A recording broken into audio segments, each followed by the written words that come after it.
चलिए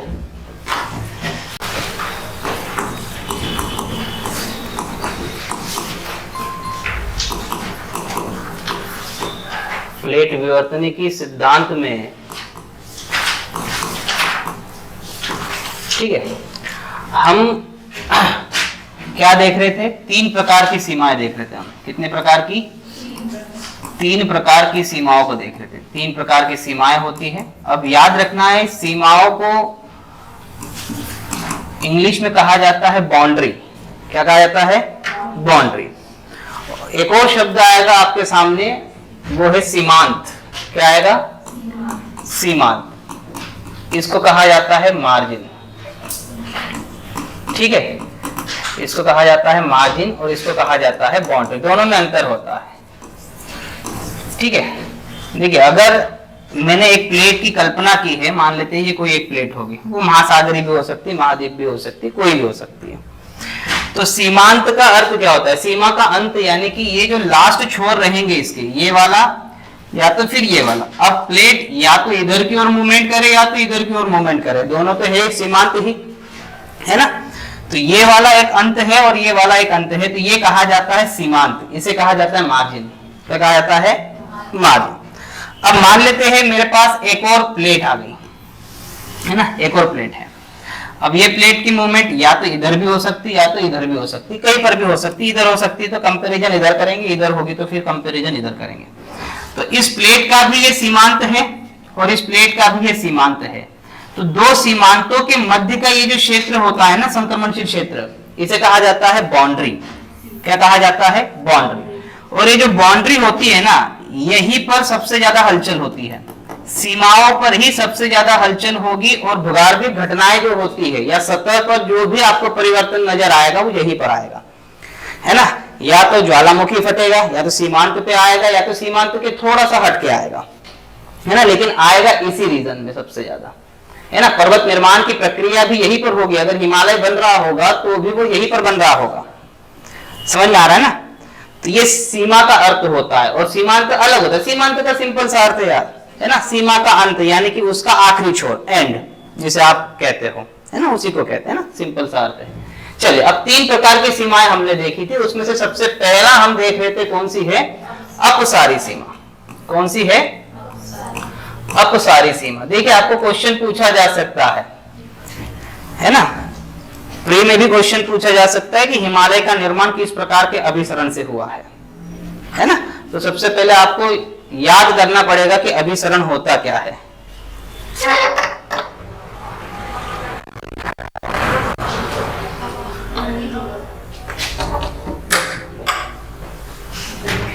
अच्छा,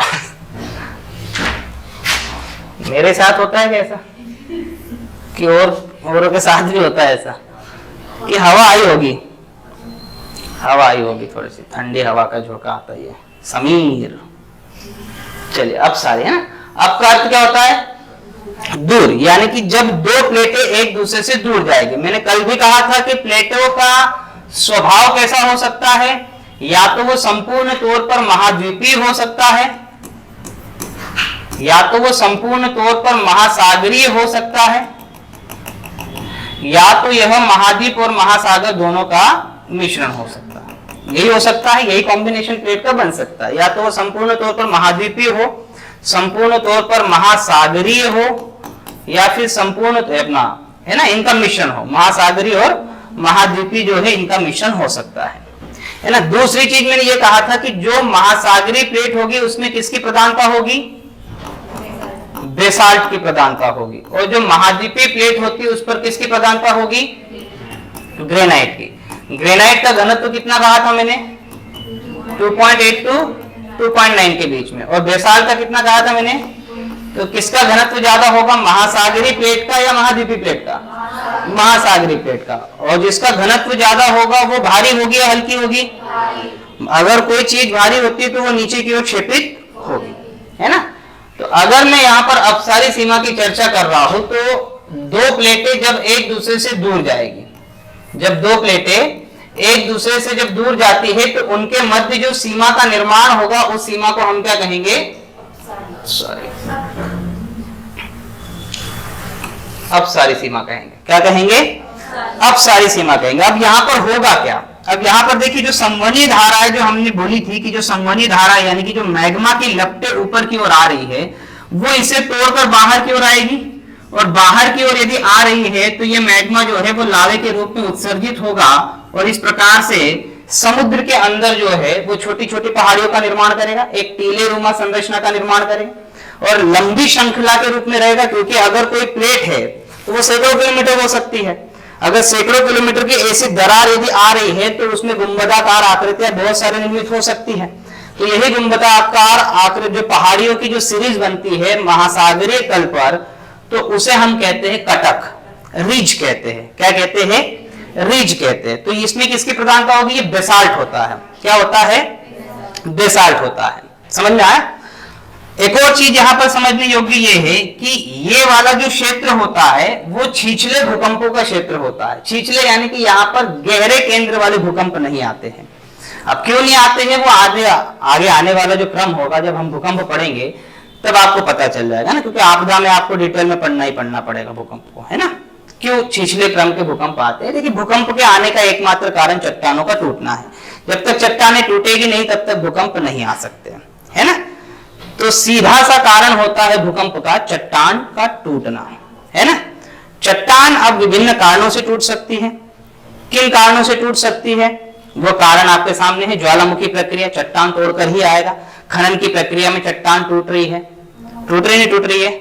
जब आप निर्वनीकरण करते हो तो चट्टानें ढीली पड़ जाती है, टूट जाती है। बांध का टूटना, इन सारे है ना, परमाणु परीक्षण होता है, चट्टान टूटती है। तो जब भी आप भूकंप की चर्चा करोगे वहां पर कहीं ना कहीं चट्टान टूटी होगी, है ना। इसलिए सीधा डायरेक्ट कारण यदि आपको भूकंप का अगर पूछा जाता है तो वह चट्टान का टूटना होता है। तो यहाँ पर भी चट्टानें टूट रही है ना, तो चट्टानें टूटेगी। और यहाँ पर याद रखना है छिछले भूकंपों का केंद्र होता है और हल्के भूकंप यहाँ पर आते हैं, है ना। तो ये अपसारी सीमा का होता है ना, यानी कि अपसारी सीमा इस प्रकार से निर्मित होगी। और यहाँ पर ये मैग्मा से कटकों का निर्माण होगा। किसका निर्माण होगा? कटकों का। और कटकों का निर्माण हो रहा है तो ये देखिए, ये वाली प्लेट अगर इधर जा रही है और ये वाली प्लेट अगर इधर जा रही है तो ये वाला भ्रंश बन रहा है, बन रहा है नहीं बन रहा, ये दरार बन रहा है। लेकिन इस दरार पर आपको ऐसा नहीं लग रहा है कि ये नया मैग्मा जो है वो बिछ रहा है। नया मैग्मा बिछ रहा है ना। और अगर नया मैग्मा बिछ रहा है तो मैं कह सकता हूं ना कि यहाँ पर नए क्रस्ट का निर्माण हो रहा है। हो रहा है नहीं हो रहा है? आया नहीं? हाँ। तो यहाँ पर यदि नए क्रस्ट का निर्माण हो रहा है तो फिर मैं इस अपसारी सीमा को एक और नाम दे देता हूं। क्या? निर्माणात्मक या रचनात्मक सीमा, है ना, कंस्ट्रक्टिव बाउंड्री। क्या कहा जाता है? कंस्ट्रक्टिव बाउंड्री, है ना। अब इसके उदाहरण आपको अगर देख रहे हैं अपसारी सीमा का, अपसारी सीमा का मैंने कल का डायग्राम अगर बनाया होगा आपने तो देखा होगा कि जो आइसलैंड वाला जो भाग है ना, यहां पर मैं छोटा सा एक और डायग्राम बना दूं आपको।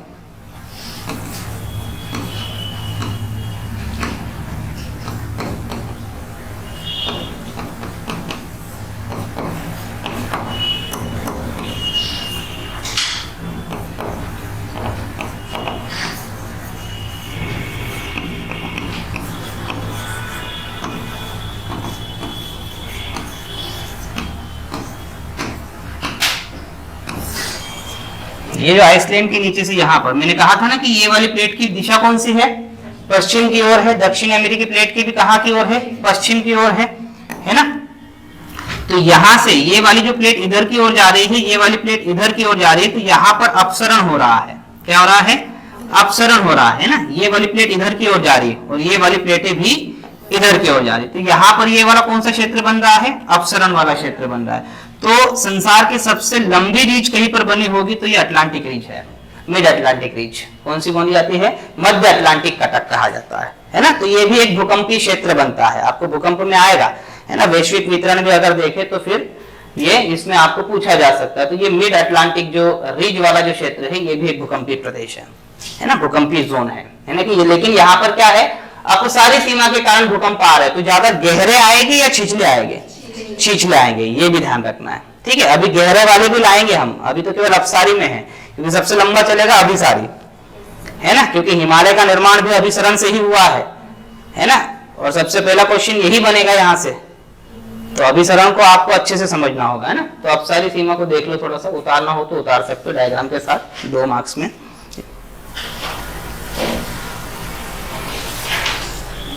फिर आगे की ओर बढ़े, हम दूसरी सीमा देखेंगे,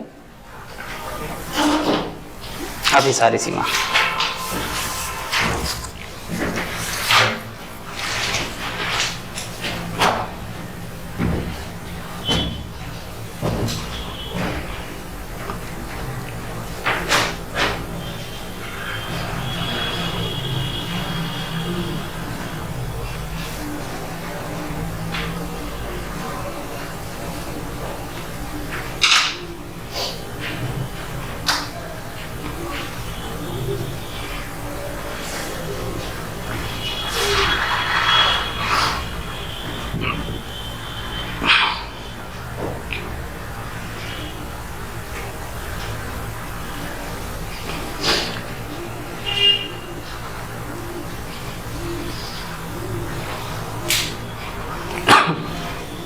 उतार ले।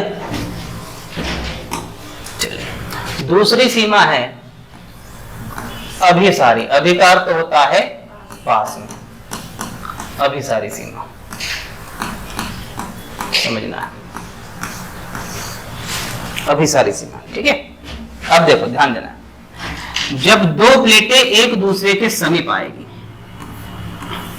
क्या कह रहा हूं मैं, जब 2 प्लेटें एक दूसरे के समीप आती है तब उनके मध्य निर्मित सीमा क्या कहलाती है, अभिसारी सीमा कहलाती है। क्या कहलाती है, अभिसारी सीमा कहलाती है ना, ध्यान रखना है। और अभिसारी सीमा में याद रखना है किसी न किसी प्लेट का क्षेपण होगा। अब वो कौन सी प्लेट का क्षेपण होगा आपको पता है, किस प्लेट का होगा, महासागरी प्लेट का क्षेपण होगा, है ना। किसका होगा, महासागर। क्यों, क्योंकि उसका घनत्व ज्यादा है, भारी है, तो क्षेपण किसका, क्षेपण का अर्थ होगा सबदक्षण, यानी कि नीचे की ओर रिसना उसका, है ना, नीचे की ओर जाने की घटना। तो कौन सी प्लेट जाएगी, हमेशा महासागरी प्लेट ही जाएगी, है ना। अब अगर मैं अभिसरण की बात कर रहा हूं तो अभिसरण याद रखना है 3 प्रकार के अभिसरण हो सकते हैं। अब वो कैसे हो सकते हैं, कॉम्बिनेशन हमें बनाना पड़ेगा। देखो अब अभिसरण की अगर हम बात करें तो 3 प्रकार के अभिसरण यहां पर हमें देखने को मिल सकते हैं अभिसारी सीमा पर। पहले अभिसरण की अगर हम बात करें तो हो सकता है कि एक प्लेट जो होगी वो मेरी ओशनिक होगी, यानी कि एक प्लेट महासागरी हो सकती है, तो दूसरी प्लेट मेरी कौन सी हो सकती है, कॉन्टिनेंटल हो सकती है। यानी कि एक प्लेट महासागरीय होगी तो दूसरी महाद्वीपीय हो सकती है। कौन सी हो सकती है, महाद्वीपीय। एक कॉम्बिनेशन ऐसा बन सकता है, ये इधर हो या उधर हो कोई फर्क नहीं पड़ता। नहीं तो कॉम्बिनेशन ऐसे बनाएंगे, सर एक बार ओ इधर आ गया, सी इधर आ गया, दूसरी बार सी इधर ले लो और ओ इधर ले ले, है ना, ऐसा नहीं चलेगा।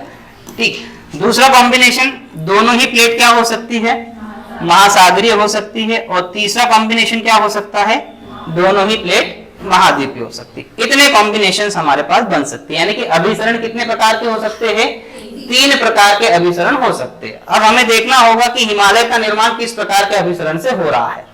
तो यहाँ पर क्या वही घटनाएं घट रही है जो जिस अभिसरण में जो घटनाएं मैं बताऊंगा, तो क्या हिमालय पर भी वैसा ही हुआ होगा क्या, बिल्कुल हुआ होगा, है ना, क्योंकि हम उसी अभिसरण से हिमालय को बता रहे हैं, है ना। मैं तो नहीं बना रहा हूं, वो अपने आप बन रहा है, वो घटनाएं घटित हो रही है, समझ में आ रहा है।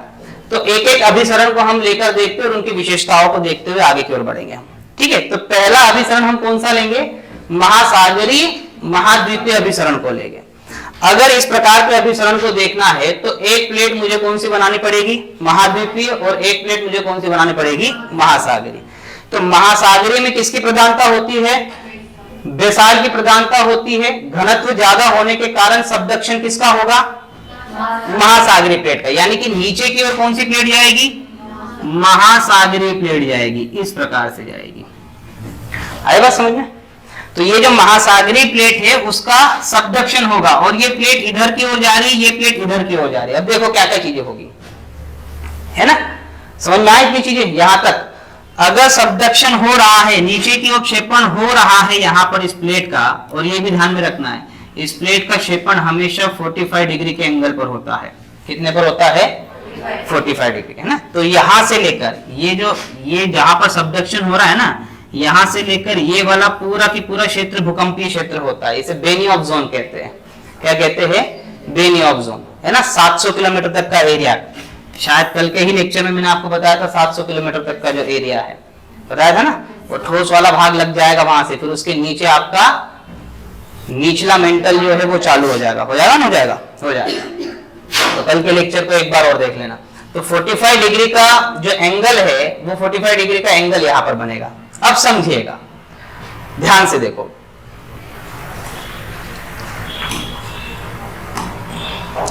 ये यहां पे बेसाल्ट था, महासागरीय क्षेत्र में बेसाल्ट था, नहीं था? बेसाल्ट था। बेसाल्ट के साथ पानी भी होगा, क्योंकि महासागरीय भाग है वो बेसाल्ट में पानी होगा ही नहीं होगा? होगा। यानी कि ये वाला जो भाग नीचे की ओर जा रहा है तो ये बेसाल्ट भी नीचे जाएगा, नीचे जाएगा, नीचे जाएगा, नीचे जाएगा। लेकिन ये बेसाल्ट जब नीचे जा रहा है, एक और चीज बना लेते हैं यहाँ पर अपसारी सीमा बना लेते हैं। ये प्लेट इधर की ओर जा रही है, ये प्लेट इधर की ओर जा रही है, यहाँ से मैग्मा निकल रहा है, ये लावा निकल रहा है। लेकिन ये जो मैग्मा या लावा बाहर की ओर निकल रहा है वो बेसाल्ट के रूप में निकल रहा है, बेसाल्ट ही है। तो यहाँ पर क्या पानी की मात्रा थी? क्या नहीं थी। पानी कहां से आएगा? पानी है ही नहीं, क्योंकि ये प्लेट इधर की ओर जा रही है, ये प्लेट इधर की ओर जा रही है, ये प्रेशर बाहर की ओर रिलीज हो रहा है। तो ये वाला जो मैग्मा बाहर की ओर निकल रहा है, इसमें किसी प्रकार का पानी नहीं रहेगा। रहेगा क्या? नहीं रहेगा। इस प्रकार से रिएक्शन भी वहां पर नहीं हो सकती है। लेकिन ये वाला जो बेसाल्ट बाहर की ओर निकला है वो पानी को एब्जॉर्ब करते हुए नीचे की ओर गया होगा, और नीचे की ओर गया है तो नीचे टेम्परेचर, पानी और बेसाल्ट, ये तीनों ही चीज जब आती है तो वहां पर एक केमिकल रिएक्शन हो जाती है, और उस रिएक्शन के कारण बेसाल्ट का पृथक्कीकरण होता है, सेपरेशन होता है। और बेसाल्ट का जब सेपरेशन होगा तो वो बेसाल्ट का सेपरेशन होता है तो वह क्या बनाता है? ग्रेनाइट बनाता है। क्या बनाता है? ग्रेनाइट बनाता है। और साथ में क्या होगा? वाटर वेपर, जलवाष्प होगा। क्या होगा? जलवाष्प होगा। ध्यान देना है मैं क्या कह रहा हूं। जब भी यह सबडक्शन होगा, महासागरीय प्लेट का सबडक्शन होगा, तब बेसाल्ट और पानी के साथ जब टेम्परेचर अधिक हो जाएगा तो वहां पर बेसाल्ट का पृथक्कीकरण होता है, सेपरेशन होता है। और बेसाल्ट का पृथक्कीकरण होकर क्या बनता है? ग्रेनाइट बनता है। क्या बनता है? ग्रेनाइट बनता है, और वाटर वेपर बनेगा। और वाटर वेपर अगर वहां पर बन रहा है तो वाटर वेपर हल्का होता है या भारी होता है? तो हल्का जब होता है तो वो ऊपर जाने का प्रयास करेगा या नीचे? ऊपर जाएगा। अगर उसको रास्ता नहीं मिल रहा है तो वो जोर से धक्का देगा इसको, और जितना ज्यादा प्रेशर होगा वो उतने ज्यादा प्रेशर से इसको फाड़कर बाहर क्यों निकलेगा? निकलेगा ही निकलेगा, निकलेगा ना। तो यही प्रक्रिया क्या कहलाती है? ज्वालामुखी की प्रक्रिया कहलाती है। आई बात समझ में? तो यही ज्वालामुखी है। तो ज्वालामुखी से क्या निकलेगा? अभी ग्रेनाइट निकलेगा पक्का ना। और किस प्लेट पर निकलेगा? इसलिए महाद्वीपीय प्लेट किसकी बनी होगी? आई बात समझ में? मैंने क्यों कहा था वहां पर? तो ग्रेनाइट की बनी होगी। ठीक है ना।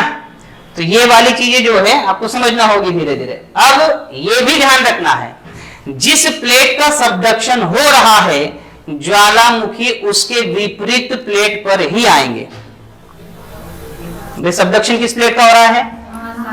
ज्वालामुखी कहां पर आएंगे? आया ना समझ में मैं क्या कह रहा हूं? पक्का? कोई दिक्कत? चलिए एक और चीज देख लेते हैं। अगर यहां पर कॉन्टिनेंटल प्लेट है, यहां पर महासागरीय प्लेट है, यानी कि ओशनिक प्लेट है, तो दो प्लेट्स के बीच में ये क्या बन रहा है आपको पता है? ये बन रही है खाई, ट्रेंच कहते हैं आप इसे। जैसे मेरियाना ट्रेंच आपने सुना होगा, सुंडा ट्रेंच आपने सुना होगा, सुना है नहीं सुना है? तो ये ट्रेंच होते हैं। क्या होते हैं? ट्रेंच, गर्त कहते हैं इसे। तो गर्त गहरा हिस्सा होगा दादा, महासागर का सबसे गहरा हिस्सा ही आपको यही दिख रहा है, क्योंकि यहां पर तो इतनी गहराई नहीं होगी, लेकिन जब ये सबडक्ट हो रहा है इसके नीचे तो देखो कितना गहराई बना रहा है। वो बना रहा है नहीं बना रहा है? बना रहा है। तो हमेशा गर्त वाला भाग जो होता है वो गहरा होता है ना। तो ये किसी कॉन्टिनेंटल प्लेट के किनारे पे होगा, हालांकि महासागरीय क्षेत्र में भी होगा, आएंगे। अभी फिलहाल के लिए हम कौन सा पढ़ रहे हैं? यही अभिसरण पढ़ रहे हैं। जब हम महासागरीय पढ़ेंगे तो भी आएंगे हम, चिंता ना करें। तो ये जो गहरा वाला जो भाग होता है, ये महाद्वीपीय वाला जो भाग होता है, मान लीजिए कि यहाँ पर कोई निवास कर रहा है, जैसे मान लीजिए जीतू भाई साहब आए, है ना। ये जीतू भाई साहब ने क्या किया? एक क्या लिया? वो कांटा लिया मछली पकड़ने वाला। तो ये मछली पकड़ने के लिए यहाँ पर गए, तो इनको आसानी से मछली मिलेगी क्या? मिलेगी क्या? नहीं मिलेगी, है ना। ये छोटे छोटे ऐसे मतलब छोटा सा तार लेके गए और कहेंगे कि मछली आ जा, कहाँ आ जा, वो उसको इतनी गहराई में जगह मिल रही है, वो आपके जाले में क्यों फंसेगी दादा? नहीं फंसेगी ना। फिर आपको थोड़ा सा गहराई में जाना होगा। कहाँ जाना होगा? गहराई में, क्योंकि आप ट्रेंच में फिशिंग कर रहे हो। कहाँ कर रहे हो? ट्रेंच में कर रहे हो ना। तो ये यहाँ से जब मछलियां निकाली जाती है ना, तो ये किसी द्वीप के किनारे होते हैं ऐसे ज्यादातर। तो ये वाले भाग में जब आप फिशिंग करते हो ना, तो इस प्रकार की फिशिंग को कहा जाता है डीप फिशिंग, गहराई से मछलियों को निकालना, जैसे जापान करता है। जापान क्या करता है? डीप फिशिंग करता है, समझ में आया? तो ये डीप फिशिंग वाले क्षेत्र बनते हैं, जो ट्रेंच में करते हैं ना वो, क्योंकि उनको क्या आगे का रास्ता ही नहीं है ना। अगर रास्ता है कि उनके पास नहीं है, तो उनको करना ही पड़ेगा, वहां पे रास्ता ही नहीं है। समझ में आ रहा मैं क्या कह रहा हूं? तो ये डीप फिशिंग वाले केंद्र होते हैं, समझ में आया? पक्का? हाँ चलिए, तो ये वाली घटनाएं आपको ध्यान में रखना है। और तीसरी चीज जो सबसे महत्वपूर्ण चीज होती है, ध्यान देना, जो तीसरी चीज जो सबसे महत्वपूर्ण होती है, इस ट्रेंच में ये वाली प्लेट आगे की ओर बढ़ रही है और ये वाली प्लेट भी आगे की ओर बढ़ रही है। तो ये जब दोनों प्लेट बढ़ेगी तो यहाँ पर ये चट्टानें टूटेगी नहीं टूटेगी? और जब चट्टानें टूटेगी तो उन चट्टानों में बलन होगा, फोल्ड होगा ना यार। अब जाएगा कहाँ? रास्ता तो है ही नहीं, वहीं पर फोल्ड होना पड़ेगा। एक के ऊपर ये अवसाद आएगा, फिर उसके ऊपर ये आएगा, फिर उसके ऊपर ये आएगा, फिर उसके ऊपर आएगा। मतलब यहाँ फोल्डेशन हो रहा है, यानी कि वलन हो रहा है। और इस वलन से धीरे धीरे धीरे धीरे धीरे धीरे धीरे धीरे ये क्या होगा? ये ऊंचाई को प्राप्त करेगा, समुद्र तल से ऊंचा जाएगा, और ऊपर वाला किनारा अगर नुकीला बन जाता है तो पर्वत का रूप ले लेगा। और इसी पर्वत को आप कहते हो वलित पर्वत। और ऐसी प्रक्रिया यदि आज भी जारी है तो नवीन वलित पर्वत है, और कुछ नहीं है। अगर इन प्लेटों की टकराहट आज भी जारी है तो कौन सा पर्वत बनाएगा? ये नवीन वलित पर्वत बनाएगा। बनाएगा नहीं बनाएगा? बनाएगा। जैसे अगर मैं बात करूं यहां पर, तो यहां पर याद रखना है, मैंने जुआन डिफुका प्लेट बताई थी, यहां पर मैंने पोकोस प्लेट बताई थी, यहां पर मैंने नास्का प्लेट बताई थी। इनकी दिशा ऐसी है या नहीं है? ये ओशनिक है, ये भी ओशनिक है, ये भी ओशनिक है या नहीं है? और ये वाली कॉन्टिनेंटल है, कॉन्टिनेंटल है या नहीं है? तो कॉम्बिनेशन कौन सा बन रहा है? कॉम्बिनेशन बन रहा है यही पहला वाला। और पहला वाला बन रहा है तो क्या क्या घटना घटेगी? देखिए, ज्वालामुखी तो आना तय है या नहीं है? और ये वाला जो पर्वत बनेगा, देखो ध्यान से दोनों, ये वाला जो पर्वत बनेगा वो वलित पर्वत होगा या नहीं होगा? होगा, पक्का होगा ना। मतलब ये वाला जो पर्वत होगा वो पर्वत वलित पर्वत तो होगा, और उसके साथ साथ ये भूकंपीय क्षेत्र भी होंगे, क्योंकि चट्टानें टूट रही है यहाँ पर और खतरनाक तरीके से टूट रही है। और ज्वालामुखी आ रहा है तो वो भी खतरनाक तरीके से चट्टानों को तोड़कर आ रहा है, तो ज्यादा एनर्जी रिलीज होगी। तो यहाँ पर जो भूकंप आएंगे वो कोई छिछले नहीं आएंगे दादा, गहराई वाले होंगे, विनाशक वाले भूकंप होंगे। होंगे नहीं होंगे? ज्वालामुखी भी आएंगे नहीं आएंगे? मतलब इस प्रकार के वलित पर्वत को मैं कह सकता हूं कि ज्वालामुखी वलित पर्वत होंगे। कैसे होंगे? मतलब वलित पर्वत तो वहां बन रहा है, लेकिन वहां पर ज्वालामुखी क्रियाएं भी हो रही होंगी। होंगी नहीं होंगी? होगी। लेकिन ये जो पर्वत बना है, अब ध्यान देना है, ये जो पर्वत बना है, इस पर्वत में दो प्रकार के अवसाद है। एक महाद्वीपीय प्लेट के अवसाद, महासागरीय प्लेट के अवसाद। दो प्रकार के अवसाद है ना, एक महाद्वीपीय प्लेट के अवसाद और दूसरे है महासागरीय प्लेट के अवसाद। तो ये जो पर्वत बनेगा ये दोनों ही प्रकार के अवसादों से मिश्रित होगा, और इस प्रकार से जो पर्वत श्रृंखला बनती है उस पर्वत श्रृंखला को कहा जाता है कार्डिलेरा। नाम सुना है? एंडीज एक कार्डिलेरियन पर्वत है, रॉकीज एक कार्डिलेरियन है। क्यों है? क्योंकि वहां पर महाद्वीपीय महासागरीय अवसाद आ रहे हैं। समझ में आया? तो ये पर्वत बनेगा या नहीं बनेगा? तो यहाँ ज्वालामुखी है या नहीं है? यहाँ पर्वत बनेगा या नहीं बनेगा? एंडीज है ना, तो कोटोपेक्सी वगैरह है यहाँ पर। ज्वालामुखी है या नहीं है? सक्रिय ज्वालामुखी तो ये आ रहे हैं, और यहीं पर आ रहे हैं ना ज्वालामुखी, इस वाले प्रदेशों में ये है सारा कुछ चीजें। आया समझ में? ये है ना आल्प्स यहाँ पर। तो अफ्रीका प्लेट का आगे वाला भाग महासागरीय है या नहीं है? और ये वाला महाद्वीपीय ये इधर की ओर जा रहा है, लेकिन ये तो टकरा रहा है ना इससे। तो ये वाली प्लेट नीचे आएगी तो यहाँ पर ज्वालामुखी वगैरह आएगी नहीं आएगी? इटली, स्ट्रॉम्बेली वगैरह है या नहीं है? विसुवियस है या नहीं है? ये सारे ज्वालामुखी यहाँ पर आएंगे। पर्वत बन रहा है नहीं बन रहा है? बन रहा है, बहुत सारे। तो इस प्रकार के अभिसरण से ऐसी पर्वत श्रृंखलाएं आपको देखने को मिलेगी, है ना। अब आप कहेंगे कि हमारा हिमालय भी वैसे ही बना होगा, तो बना तो इसी प्रकार के अभिसरण से है, लेकिन फिलहाल इस प्रकार का अभिसरण नहीं है। समझिए बात को, क्योंकि इंडिया वाला ये वाला भाग जब नीचे की ओर था ना, नीचे की ओर था, तो इसके बीच में 33 सागर था। अगर मैं इंडिया को यहां पर बना दूं, अगर ये इंडिया वाला भाग यहां पर इस प्रकार से था, है ना, समझना है, तो इसके आगे 33 सागर था और ये तिब्बत वाला क्षेत्र यहां पर था, ये वाली प्लेट इधर की ओर जा रही है। अब सुनना है, ये तिब्बत वाला भाग है, ये हमारी इंडियन प्लेट है ना। पहले इंडिया तिरछा था, आएंगे जब पढ़ाएंगे तब उसमें, है ना, हिमालय को जब पढ़ाऊंगा तब आएंगे। तो ये इसके बीच में क्या था, 33 सागर था। तो महासागरीय भाग क्या होगा, भारी होगा ना। तो महासागरीय भाग यदि भारी होगा तो ये वाला भाग नीचे की ओर जाएगा, तो 33 सागर वाला भाग नीचे की ओर गया। अगर 33 सागर वाला भाग नीचे की ओर गया तो यहां से ज्वालामुखी निकलेंगे, तो ज्वालामुखी किस भाग पर जाएंगे, इस तिब्बत वाले भाग पर जाएंगे। जाएंगे नहीं जाएंगे, ध्यान देना है। ये तिब्बत का बड़ा रोल है हमारे भारतीय मॉनसून में, लानिना अल्निनो भी दिया है सिलेबस में, तो ध्यान रखना है, ये सारी चीजें आएगी आएगी। जेट भी दिया है ना, हाँ, तो ये तिब्बत का बड़ा रोल है उस जेट पवन को निकालने में। कौन सी, उष्णकटिबंधीय पूर्वी जेट पवन, जिसके कारण मानसून सशक्त होकर 7 जून तक भारत में पहुंच जाता है। ये तो कुकृत्य है मानवों का, जो दानव बन गए हैं। समझ में आ रहा है ना। हाँ, जो मानसून को 7 जून की जगह पे 27 जून तक लेके चले गए। और शुरुआत ही तब होती है मानसून की, है ना। प्रकृति आएगी, प्रहार करेगी, क्योंकि हमने प्रकृति पर इतना प्रहार कर ही दिया है ना। तो माँ को भी कभी ना कभी तो सशक्त बनना पड़ेगा अगर बेटों को सफलता दिलानी है। तो ऐसे गुस्से से मत देगा करके, है, ये तो प्रेम से समझा रहे हैं हम भी। तो थोड़ा सा प्रेम से देखा करो ना, ऐसे गुस्से में आते हैं, गुस्से में जाते हैं, क्या बिगाड़ा क्या है हमने आपका, ये तो बताओ। कुछ नहीं ना। हाँ, तो प्रेम से देखो, थोड़ा सा ऐसे मुस्कुरा के देखना चाहिए था, है ना। डर लगता है हमको, अभी कोई नहीं हमारा यहाँ आगे पीछे, है ना। इधर देखो, अभी कहाँ चल रहा था वो भी भुला दिया। तिब्बत, इसको बड़ा ध्यान देता है, किसने बोला। चलो, तिब्बत है। तो तिब्बत का बड़ा, ये बड़ा ढीठ था। ढीठ समझते हो, हाँ, तुम्हारे जैसा।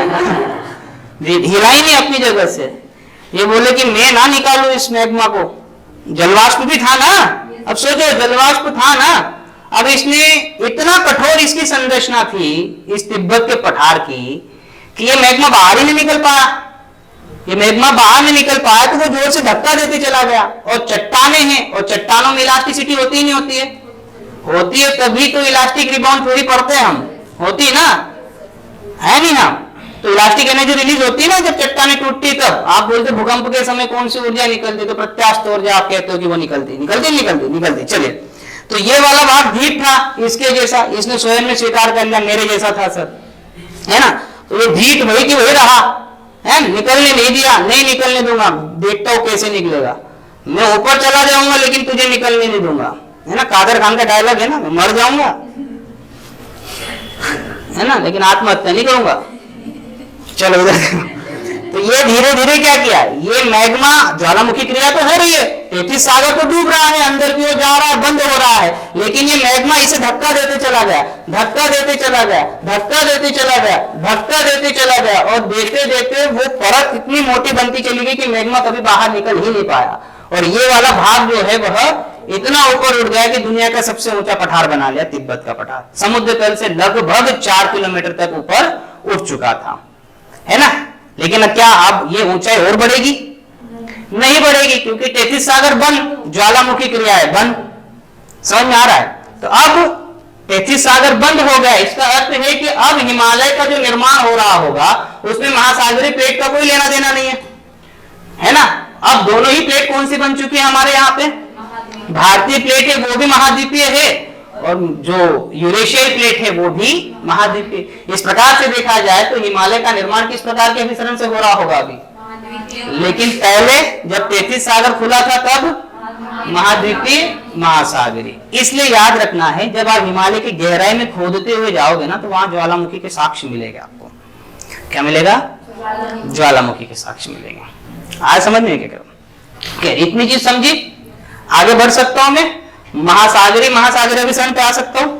अच्छा, ये ध्यान में रखना है, जब भी अभिसारी सीमा में महासागरीय महाद्वीपीय अभिसरण होगा तो वहां पर वलित पर्वतों का भी निर्माण होगा और साथ में ज्वालामुखी क्रियाएं भी होगी। एग्जाम्पल के लिए आप क्या लोगे? रॉकीज और एंडीज। और इस प्रकार के अभिसरण में किस प्रकार की पर्वत श्रृंखला बनेगी? कार्डिलेरियन पर्वत श्रृंखला। कैसी? कार्डिलेरियन, है ना। अब आते हैं ओशनिक अभिसरण पे। क्या हो रहा है? ये रिपीट हो रहा है, ऐसा ऐड करना पड़ेगा। महासागरीय अभिसरण, ठीक है। अब आपको बताना है, ठीक है ना, कौन सी प्लेट नीचे जाएगी? अब सब दोनों महासागरीय हैं तो कोई दिक्कत नहीं। इलास्टिक वाली चड्डी में अगर दोनों ही जगह पे आपने कंचे भरे हुए हैं तो कौन सा भाग नीचे की ओर उतरेगा? इसमें ज्यादा कंचे, सीधी सी बात है ना। एक हाथ ऐसे रहेंगे। अब इलास्टिक वाली चड्डी थी, पहले कौन सी ऐसी, सही नहीं सही है, और उसको भी 15-20 बार पहने तो ढीली हो जाती थी, है ना। और बेल्ट भी नहीं लेके देते थे, बेल्ट कभी मिल जाए तो वो बेल्ट मिल गया, वो जो एक आधी पेंट पे अगर फ्री मिलता था तो बड़ा खुश होते थे, अरे फ्री बेल्ट मिला है। आज फ्री वाला नहीं पहनते ना, खाए को पहनेंगे सर। आते थे ना, किसी पे आते थे। लेकिन हमारा बेल्ट अलग ही रहता था, लाल या काला धागा उसके ऊपर ऐसे पिना दो और ये हो गया। अब निकालो कौन पैसा खींचता है। अंकल बड़े ये होते थे ना, अंकल मजा लेते थे। कहीं वो इलास्टिक वाली चड्डी पहनी रहती थी तो चलते चलते ऐसे खींच लेते थे। हुआ ऐसा कभी आपके साथ? हाँ, धागा वाला पहने आप? नहीं यार, आपके जमाने में कहा, हम भीड़े वाले जमाने की बात कर रहे हैं, हमारी बात कर रहे हैं। बड़े भैया की चड्डी पहनी आपने कभी? तो आपको जीवन नहीं पता ना, हमको पहननी पड़ती थी दादा। हाँ, फिर और क्या। लेकिन हम छोटे थे, पता है ना छोटे कैसे होते हैं, बड़े खोटे होते हैं। जिद्दी तो हम भी थे, है ना। एक ले लेते थे लेकिन दो नहीं भी लेते थे। पहन तो लूंगा, पहनूंगा, बर्बाद नहीं होने दूंगा, पहनूंगा मैं, लेकिन साथ में दूसरी भी चाहिए। भैया को मिली तो मेरे को भी चाहिए, नहीं चाहिए? फिर चलो देख लेते हैं। अब मान लेते हैं कि यही प्लेट, अब ऐसा मत सोचना सर ने ये वाला ऐसा नहीं किया यार, तो मेरा उल्टा हाथ है, थोड़ा सा मेरे को ऐसा अच्छा लगता है तो मैं ये वाली प्लेट को सबडक करता हूँ, ठीक है ना। तो ये वाली प्लेट नीचे की ओर गई है, मान लेते हैं, तो ये भी महासागरीय है ना, पक्का ना, ये भी महासागरीय है। नीचे जाने पर तो प्रक्रिया वही होनी है, बेसाल का पृथक्कीकरण होगा या नहीं होगा, और यहाँ पर क्या बनाएगा? ग्रेनाइट बनाएगा। जलवाष्प यहाँ पर क्या होगा? ज्वालामुखी क्रिया होगी नहीं होगी? होगी। ये क्या बन रहा है? गर्त बन रहा है। इस गर्त में वही हो रहा है, वलन की प्रक्रिया हो रही नहीं हो रही है? हो रही है ना, पक्का? अरे हाँ, कुछ नहीं तो बोलो रे यार। तो ये बन गया भाग, ये समुद्र से बाहर की ओर निकल रहा होगा।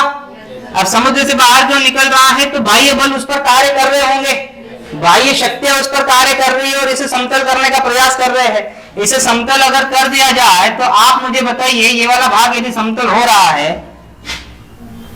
ये वाला भाग यदि समतल हो रहा है और ये पानी है, इधर भी पानी, इधर भी पानी, उधर भी पानी, चारों ओर पानी, तो यहाँ पर क्या बनेगा? द्वीप बनेंगे। क्या बनेंगे? द्वीप बनेंगे। और ये भी धीरे धीरे ये मैग्मा ऊपर की ओर आ जाए और यहाँ पर भी इसी प्रकार की घटना घट रही है तो यहाँ पर भी क्या बनेंगे? द्वीप बनेंगे। समझ में आया? तो द्वीप कैसे बन रहे हैं? जब दो महासागरीय प्लेट एक दूसरे से टकराएगी तब वहां पर द्वीप बनते हैं। अब आप मुझे बताइए कि द्वीप पर ज्वालामुखी घटनाएं घटित होगी नहीं होगी? होगी ना, भूकंपीय घटनाएं घटित होगी नहीं होगी? मैं ये नहीं कह रहा हूं सारे द्वीप पर ज्वालामुखी आएंगे, लेकिन जो द्वीप ज्वालामुखी से निर्मित हो रहा है, अब मैं ये थोड़ी ना कह रहा हूं कि भैया 13,000 से अधिक जो द्वीप है इंडोनेशिया में, वहां पर हर द्वीप पर ज्वालामुखी आ रहा है, ऐसा थोड़ी ना कह रहा हूं मैं। किंचित द्वीप पर आ रहे हैं ना, जहां पर ये वाला भाग होगा, ये वाला भाग होगा, वहां ज्वालामुखी आएंगे। समझ में आ रहा है? लेकिन भूकंपीय क्षेत्र तो सारे ही होंगे, भूकंप तो हर जगह पे आएगा, वहां पे आएगा नहीं आएगा? कोई चट्टाने टूट रही होगी, टूट रही होगी। तो इस प्रकार से द्वीपों का निर्माण कब होगा? जब महासागरीय अभिसरण होगा। किस प्रकार का अभिसरण?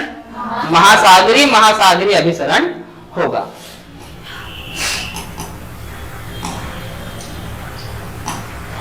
इधर देखो, ये है इंडोनेशिया, है या नहीं है? तो ये ऑस्ट्रेलियन प्लेट है या नहीं है? और ये ऑस्ट्रेलियन प्लेट यहां पर है, तो ये वाला भाग तो महासागरीय है ना, और ये वाली जो प्लेट है ये प्रशांत प्लेट है, और प्रशांत प्लेट कैसी है? महासागरीय है। तो ये वाली प्लेट जब इससे टकरा रही है तो स्वाभाविक सी बात है कि यहाँ पर ये वाली घटनाएं घटित हो रही है। किधर गई? जो भी हो रही हो उधर चली गई, अभी वो है ना महासागरीय वाली, सही नहीं सही है? तो वहां पर द्वीप भी बनेंगे और ज्वालामुखी द्वीप भी बन रहे हैं, है या नहीं है? इसी के पास में हमारा बैरन वगैरह भी है। क्या पूरे अंडमान निकोबार पे ज्वालामुखी आ रहे क्या? नहीं ना। अब समझ में आया क्यों नहीं आ रहे? अब ये वाला जापान वाला भाग है, ये जापान वाला भाग है, क्योंकि यूरेशियाई प्लेट का ये वाला भाग भी महासागरीय अभी, और ये प्रशांत प्लेट, तो यूरेशियाई प्लेट का अग्रभाग और प्रशांत प्लेट के अग्रभाग के टकराने से यहाँ पर क्या बन रहा है? जापान। इसी प्रकार से यहाँ पर फिलीपींस, ये सारे द्वीप बन रहे हैं, है ना? कैरेबियंस, यहाँ पर ये वाले द्वीप बन रहे हैं। आई बात समझ में? तो हमेशा याद रखना है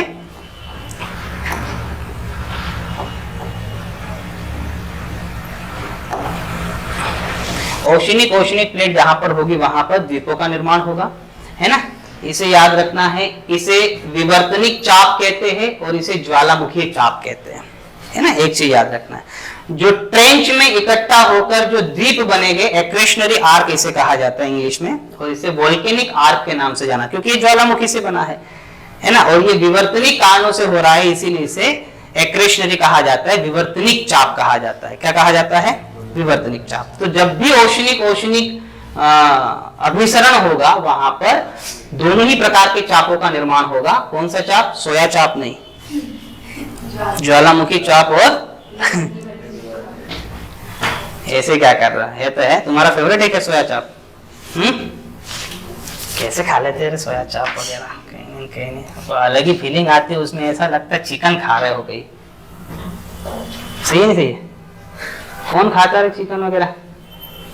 गंदे कहीं के चिकन के खाने की चीज होती क्या? मुझ पे मत आना। हाँ चलो ठीक है।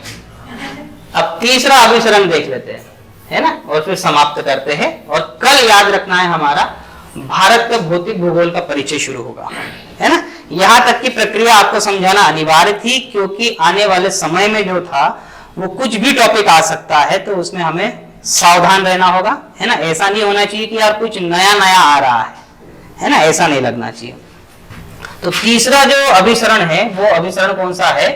महाद्वीपीय कॉन्टिनेंटल अभिसरण, यानी कि एक प्लेट महाद्वीपीय है और दूसरी प्लेट भी महाद्वीपीय है। अब समझिएगा, कल के लेक्चर में मैंने एक और चीज बताई थी कि महासागरीय प्लेट की मोटाई कितनी है? 8 से 12 या 15 किलोमीटर तक है ना? जो महासागरीय प्लेट है उसकी मोटाई कितनी है? इतनी है। और जो महाद्वीपीय प्लेट है उसकी मोटाई कितनी है? 60 से 80 किलोमीटर तक है, कहीं कहीं पे 90 किलोमीटर तक भी मिलती है। तो मोटाई बहुत ज्यादा है।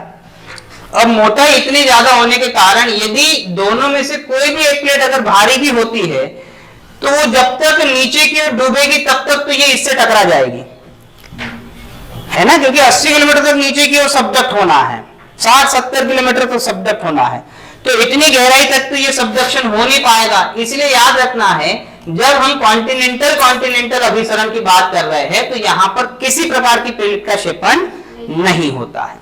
और अगर हो भी जाता तो भी ज्वालामुखी प्रक्रिया नहीं हो पाती। क्यों नहीं हो पाती? क्योंकि अब वहां पर ग्रेनाइट है और दूसरी चीज वहां पर पानी नहीं है।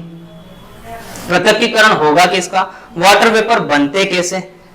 और बनते ही नहीं तो फिर ज्वालामुखी प्रक्रियाएं होती। देखिए मेरा कहना ये बिल्कुल नहीं है कि ज्वालामुखी केवल और केवल इन्हीं कारणों से आते हैं, कतई कहना नहीं है। नहीं तो घर जाके कहेंगे सर ने बोला था कि ज्वालामुखी इसी कारण से नहीं, ऐसे ज्वालामुखी आते हैं, इसके अतिरिक्त भी ज्वालामुखी आते हैं, है ना। क्योंकि हमारे मालवा के पठार पर जो लावा निकला है वो इस प्रकार से नहीं निकला है, वो दरारे उद्भेदन से निकला है। लेकिन दुनिया के अधिकांश जो ज्वालामुखी होंगे वो इसी प्रक्रिया के होंगे, याद रखना। 95% जो ज्वालामुखी होंगे वह इसी प्रक्रिया से होंगे, ठीक है। चुटपुट 5% आंतरिक भागों में हो सकते हैं। तो जब इस प्रकार का अभिसरण होगा तो याद रखना है यहाँ पर वलित अवसादों का वलन तो यहाँ पर भी होगा, और अवसादों के वलन से यहाँ पर क्या होगा?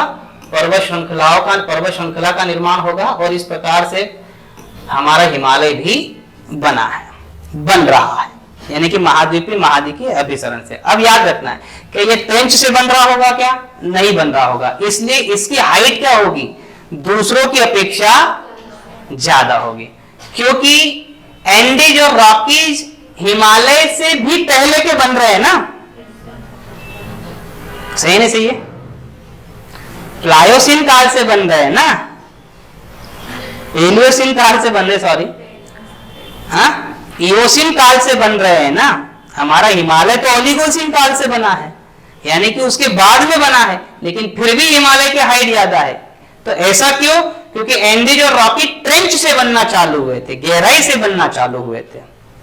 आई बात समझ में मैं क्या कह रहा हूं, है ना। इसलिए दुनिया की सबसे ऊंची ऊंची चोटियां आपको इसी प्रकार के अभिसरण क्षेत्र में देखने को मिलेगी। हिमालय इसका जीता जागता उदाहरण आपको देखने को मिल जाएगा।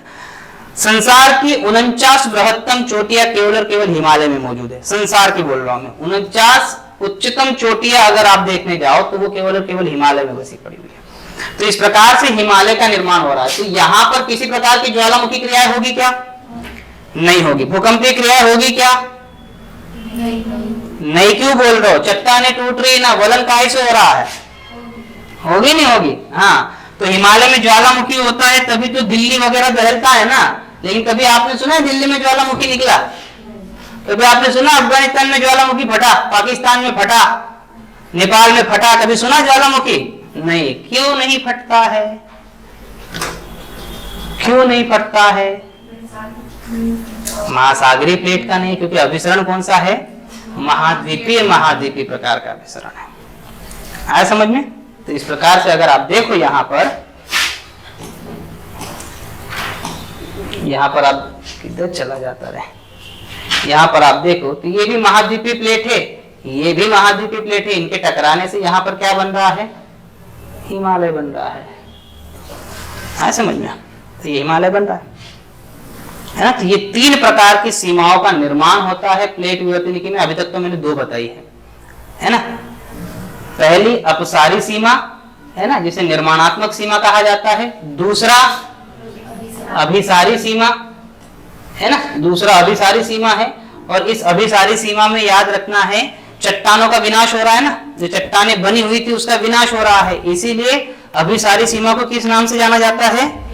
विनाशात्मक सीमा भी कहा जाता है, डिस्ट्रक्टिव बाउंड्री भी कहा जाता है। और तीसरे प्रकार की सीमा, बस 2 मिनट फिर मैं एंड करता हूं इसे। तीसरे प्रकार की सीमा कौन सी? हमारी संरक्षी सीमा। कौन सी है? संरक्षी सीमा है ना, कंजर्वेटिव बाउंड्री। तो ये बाउंड्री कब बनेगी?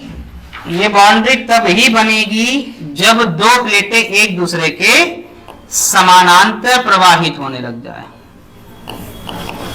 ऐसे ऐसे चल रहा है ना। तो संरक्षी क्यों कहा जा रहा है? क्योंकि यहां पर क्रस्ट संरक्षित है। कैसे संरक्षित है? क्योंकि देखिए अपसारी सीमा में क्या हो रहा था? नया क्रस्ट बन रहा था। अभिसारी सीमा में क्या हो रहा है? क्रस्ट का विनाश हो रहा है। हो रहा है नहीं हो रहा? यहाँ पर क्रस्ट का विनाश अभिसारी सीमा में। लेकिन संरक्षी सीमा किसे कहेंगे? संरक्षी सीमा उसे कहेंगे जब 2 प्लेटें एक दूसरे के समानांतर होती है तो यहाँ पर न तो क्रस्ट का निर्माण हो रहा है और न ही क्रस्ट का विनाश हो रहा होता है। इसीलिए इस प्रकार से निर्मित, इनके मध्य निर्मित सीमा जो होती है उसे हम क्या कहते हैं? संरक्षित सीमा कहते हैं। ठीक है, यहां तक का टॉपिक था हमारा, है ना। मैं कुछ चीजें भी बता दूं आपको। प्लेट विवर्तनिकी सिद्धांत आज भू संचलन की दृष्टिकोण से सर्वमान्य सिद्धांत माना गया है ना। इससे पूर्ववर्ती जो भी सिद्धांत था, वेगनर का जो सिद्धांत था, वेगनर केवल और केवल प्रमाणों के लिए जाना जाता है, प्रक्रिया के लिए नहीं जाना जाता है ना। मतलब उसने जो प्रमाण दिए थे कि महाद्वीप जो है वह स्थिर नहीं है बल्कि वह मूवमेंट कर रहा है, यहां तक कि उसके जो प्रमाण थे वो सही थे, अकाट्य थे, उसे कोई नहीं काट सकता था। लेकिन वो किस प्रकार से पृथक हुई ये सारी प्रक्रिया वेगनर ने गलत बताई थी। उसके बाद धीरे धीरे, है ना, संवहनी धारा सिद्धांत आया, सागर नीतल प्रसरण सिद्धांत आया, और इन सारे पूर्ववर्ती सिद्धांतों को मिलाकर फिर आपके सामने एक नया सिद्धांत आया जिसे आपने प्लेट विवर्तनिकी सिद्धांत कहा। लेकिन मैं ये नहीं कह रहा हूं कि प्लेट विवर्तनिकी सिद्धांत से सारी की सारी गुत्थियां जो है वो सुलझ चुकी है। आज भी ऐसी कई सारी चीजें हैं जो महाद्वीपीय विस्थापन अपना प्लेट विवर्तनिकी सिद्धांत नहीं दे पाया है। पामीर की घाट इसका सबसे बड़ा उदाहरण है। आज भी एक रहस्य बना हुआ है कि आखिर वहां पर से एक ऐसी नॉट क्यों बन गई जहां से चारों दिशाओं में पर्वत श्रृंखलाएं निकल रही है ना। अगर महाद्वीपीय अपना प्लेट विवर्तनिकी सिद्धांत अगर हम मान रहे हैं तो प्लेट विवर्तनिकी सिद्धांत केवल और केवल दो प्लेटों की सीमाओं के लिए ही एप्लीकेबल बताया गया है। लेकिन वहां क्या, जहां पर तीन प्लेटें एक दूसरे से मिल रही होगी, ऐसा भी तो कोई जोन होगा जहां पर तीन प्लेटें एक दूसरे से मिल रही होगी, तो वहां किस प्रकार की घटनाएं घटित हो रही होगी? इन सारे प्रश्नों का जवाब आज भी प्लेट विवर्तनिकी सिद्धांत के पास नहीं है। लेकिन ये याद रखना है, डिसएडवांटेज नहीं है, ये कमियां कह सकते हैं हम, है ना। प्लेट विवर्तनिकी सिद्धांत इन सारी चीजों पर आज भी अध्ययन कर रहा है। ये कमियां हैं, दोष नहीं कह सकते हम इसे, ये कमियां है, केवल क्या है? कमियां है, जिसे आने वाले क्रम में यह सिद्धांत पुनः से भूगर्भ शास्त्र जो है वो इन सारी गुत्थियों को भी सुलझाने का प्रयास अवश्य करेंगे, है ना। यहां तक का हमारा भू संचलन का जो टॉपिक था वो कंप्लीट करते हैं हम। एक छोटी सी चीज बाकी है, जब मैं हिमालय शुरू करूंगा मैं तब भू सन्नति वाला टॉपिक लूंगा, और भू सन्नति के टॉपिक में आपको कोबर के सिद्धांत के अनुसार हिमालय और कुनलुन शान के बीच में तिब्बत कैसे खड़ा हुआ वो भी मैं आपको समझाने का प्रयास करूंगा, है ना। लेकिन वो कोबर का सिद्धांत मान्य नहीं है। हम हिमालय की उत्पत्ति कहां से मानते हैं? प्लेट विवर्तनिकी सिद्धांत से ही मानते हैं ना। आज के लिए इतना है।